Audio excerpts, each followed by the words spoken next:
নির্বাচনের সময় আমরা ঢাকা সহ দেশের বেশ কিছু আসন নিয়ে আলোচনা করে থাকি। আজকেও আমরা বেশ কিছু আসন নিয়ে কথা বলবো। তবে শুরুতেই আজকের দিনের আলোচিত সংবাদগুলো একটু জানিয়ে দিতে চাই, যেহেতু নির্বাচন একদম দুয়ারে করা নাড়ছে এবং আজকে কিন্তু আসলে কিছুক্ষণের মধ্যে হয়তো জানা যাবে যে কারা কারা মনোনয়ন পেয়েছেন এবং কালকের মধ্যে প্রতীক বরাদ্দ হবে এবং কালকের পর অর্থাৎ বৃহস্পতিবার থেকে কিন্তু আসলে প্রচারণা শুরু করতে যাচ্ছে প্রার্থীরা। এবং আজকে কিছুক্ষণ আগে কিন্তু সিএসি এএমএম নাসির উদ্দিন তিনি যেটি বলেছেন যে পোস্টাল ব্যালট নিয়ে অনাকাঙ্ক্ষিত ঘটনায় ইসির কোনো ত্রুটি নেই এবং আজকে বিএনপির একটি আয়োজনে বিএনপির বেশ কিছু জ্যেষ্ঠ নেতা তারা কিন্তু আসলে নির্বাচনে কিছু আসনের কারচুপির শঙ্কা করেছেন এবং একই সঙ্গে তারা কিন্তু আসলে তাদের নেতাকর্মীদের আহ্বান জানিয়েছেন যে ভোট ইঞ্জিনিয়ারিং প্রতিহত করার জন্য তারা তাদের নেতাকর্মীদের আহ্বান জানিয়েছেন।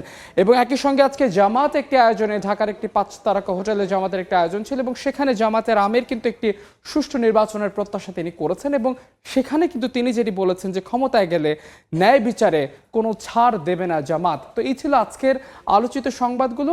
আমরা আজকে শুরুতেই কথা বলতে চাই রংপুর বিভাগের একটি আসন নিয়ে। রংপুরের গাইবান্ধা নিয়ে আমরা কথা বলতে চাই। গাইবান্ধা যেহেতু 5টি আসন নিয়ে গঠিত, আমরা গাইবান্ধা 5 আসনটি নিয়ে কথা বলতে চাই। এটি সংসদীয় আসনগুলোর মধ্যে একটি এবং এই আসনটি মূলত ফুলছড়ি উপজেলা 7টি ইউনিয়ন এবং সাঘাটা উপজেলা 10টি নিয়ে এই আসনটি গঠিত।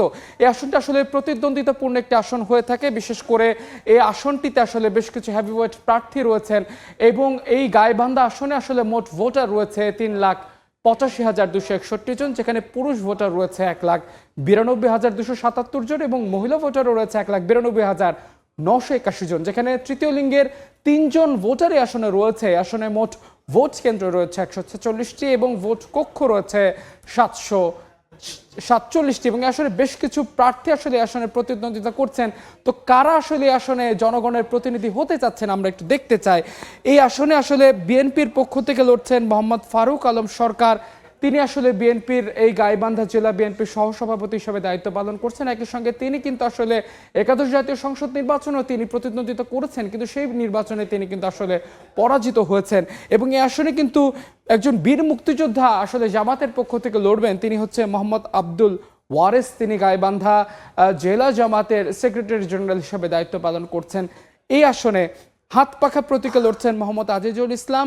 তিনি আসলে ইসলামী আন্দোলন বাংলাদেশের পক্ষ থেকে লড়ছেন এবং এই আসনে সবচেয়ে হেভিওয়েট প্রার্থী হিসেবে আসলে যিনি লড়ছেন তিনি হচ্ছেন জাতীয় পার্টির শামীম হায়দার পাটোয়ারি। তিনি জাতীয় পার্টির মহাসচিব হিসেবে দায়িত্ব পালন করছেন। এই আসনে কিছু স্বতন্ত্র প্রার্থীও রয়েছে, বিশেষ করে এইচ এম গোলাম রশিদ রঞ্জু। তিনি আসলে কিন্তু জাতীয় পার্টির একজন স্বতন্ত্র প্রার্থী, জাতীয় পার্টির ভাইস চেয়ারম্যান এবং তিনি কিন্তু স্বতন্ত্র প্রার্থী হিসেবে আসনটি থেকে লড়ছেন।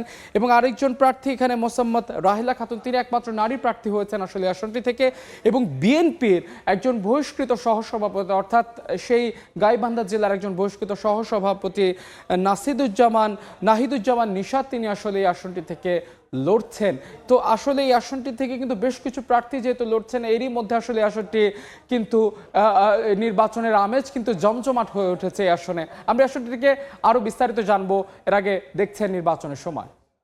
গাইবান্ধা 5 আসনে যেহেতু বেশ কিছু প্রার্থী হয়েছেন, আমরা আরো বিস্তারিত জানতে চাই। সেখানে আমাদের একজন সহকর্মী রয়েছে, আমরা একটু আপনার কাছে জানতে চাই গাইবান্ধা 5 আসনে যেহেতু বেশ কিছু প্রার্থী রয়েছে এবং বিএনপিরও স্বতন্ত্র প্রার্থী হয়েছে, জাতীয় পার্টির স্বতন্ত্র প্রার্থী হয়েছে, তো সেখানে আসলে নির্বাচনী হালচাল কি দেখছেন আপনি?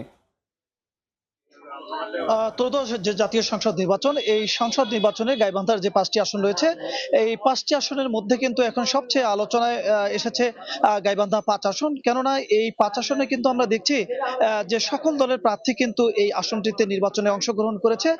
পাশাপাশি যদি বলি যে এই আসনে কিন্তু বিএনপি, জামাত, জাতীয় পার্টি সহ যে প্রার্থীরা এখানে অংশগ্রহণ করেছেন, সেই প্রার্থীরা কিন্তু এখন হেভিওয়েট প্রার্থী রয়েছেন। এই প্রার্থীদের মধ্যে আমরা যদি বলি যে জাতীয় পার্টির যিনি মহাসচিব ব্যারিস্টার শামীম হায়দার পাটোয়ারি, তিনি কিন্তু এই আসন থেকে প্রার্থী হয়েছেন। পাশাপাশি স্বতন্ত্র প্রার্থী হিসেবে কিন্তু জাতীয় পার্টির কেন্দ্রীয় সহসভাপতি তিনিও কিন্তু এই আসনের প্রার্থী হয়েছেন। পাশাপাশি যদি বলি যে বিএনপির যিনি এখানে প্রার্থী হয়েছেন, পাশাপাশি কিন্তু স্বতন্ত্র প্রার্থী হিসেবে বিএনপির একজন সাবেক সভাপতি, বহিষ্কৃত সভাপতি জেলা বিএনপির নাহিদুজ্জামান নিশাত, তিনিও কিন্তু এখানে প্রার্থী হয়েছেন। এই কারণে বলছি যে এখানে যে নাহিদুজ্জামান নিশাত যিনি বিএনপির প্রার্থী হয়েছেন ইনি কিন্তু বিগত সংসদ নির্বাচনে অংশ নিয়েছিলেন। পাশাপাশি গোলাম শহীদ রঞ্জু যিনি জাতীয় পার্টির বিদ্রোহী প্রার্থী হিসাবে এখানে নির্বাচন করছেন স্বতন্ত্র প্রার্থী হিসাবে, তিনিও কিন্তু একাধিকবার জাতীয় সংসদ নির্বাচনে প্রার্থী হয়েছিলেন। তো দুইজন প্রার্থী কিন্তু স্বতন্ত্র হলেও তারা কিন্তু এই সকল এলাকায় ব্যাপক জনপ্রিয় মানুষ এবং দীর্ঘদিন থেকে তারা নির্বাচন কাজ করছেন। পাশাপাশি বিএনপির যিনি প্রার্থীও আছেন তিনিও কিন্তু দলীয় নেতাকর্মী নিয়ে কাজ করছেন এবং জাতীয় পার্টির যিনি মহাসচিব তিনিও কিন্তু এই আসন থেকে জয়ের জন্য কাজ করছেন। সব মিলে যদি বলি যে জাতীয় পার্টির যিনি প্রার্থী রয়েছেন, জাতীয় পার্টির যিনি স্বতন্ত্র প্রার্থী হয়েছেন, বিএনপির যিনি প্রার্থী হয়েছেন, এখানে কিন্তু আমরা দেখছি একটি পঞ্চমুখী লড়াইয়ের কিন্তু এখানে আভাস পাচ্ছি। সকল প্রার্থী সমানভাবে তাদের দলীয় কার্যক্রম এবং নির্বাচনী কার্যক্রম পরিচালনা করছেন। এই ছিল গাইবান্ধা ৫ আসন থেকে নির্বাচনের সর্বশেষ খবর।